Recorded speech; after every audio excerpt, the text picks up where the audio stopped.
Pengadilan Negeri Jakarta Selatan menolak pra-peradilan yang diajukan mantan Mendikbudristek Nadiem Makarim atas penetapan dirinya sebagai tersangka kasus korupsi laptop Chromebook. Hakim Tunggal Ketut Darpawan menyatakan pihak Kejaksaan Agung dinilai tidak melakukan kesalahan atas penetapan Nadiem Makarim sebagai tersangka kasus dugaan korupsi pengadaan sistem teknologi informasi berupa laptop Chromebook. Hakim menilai Kejagung sudah cukup bukti untuk menetapkan Nadiem sebagai tersangka dan keluhan soal tidak diberikannya surat perintah dimulainya penyidikan atau SPDP juga ditolak oleh Hakim Tunggal. Bukti dalam persidangan yang diberikan kubu Nadiem juga bukan ranah pra-peradilan karenanya harus diuji dalam persidangan tindak pidana korupsi. Hakim Tunggal memerintahkan Kejagung untuk melanjutkan persidangan dan memberi hukuman beban biaya sidang kepada kubu Nadiem.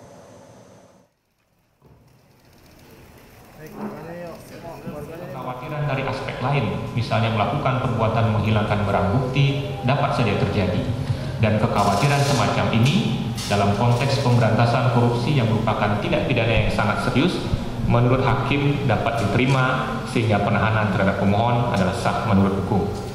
Menimbang bahwa permohonan pemohon selebihnya, yakni mengenai perintah agar termohon tidak melimpahkan berkas perkara ke pengadilan sebelum permohonan pra-peradilan diputus, dan agar hakim pra-peradilan memerintahkan termohon untuk menangguhkan atau mengalihkan penahanan pemohon bukan menjadi kewenangan hakim pra-peradilan. Menimbang bahwa berdasarkan pertimbangan di atas, maka ternyata permohonan pra-peradilan pemohon tidak beralasan menurut hukum dan sudah sepatutnya ditolak. Pemirsa, keluarga Nadiem Makarim mengaku kecewa atas putusan pra-peradilan yang menolak permohonan Nadiem Makarim untuk membatalkan statusnya sebagai tersangka kasus dugaan korupsi pengadaan laptop Chromebook. Orang tua Nadiem menyatakan akan terus berjuang untuk mencari keadilan.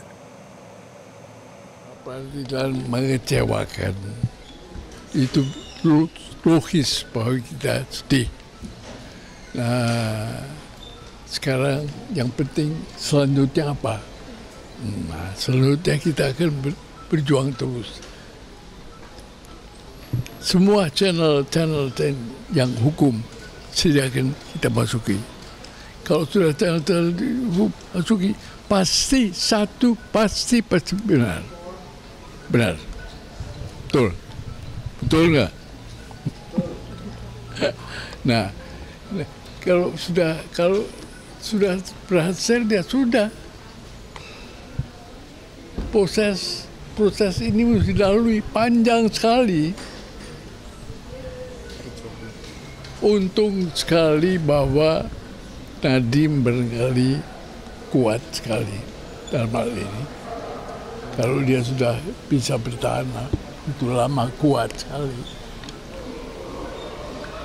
Bisa bertahan 10 tahun bisa. Jelajahi cara baru mendapatkan informasi. Download Metro TV Extend sekarang.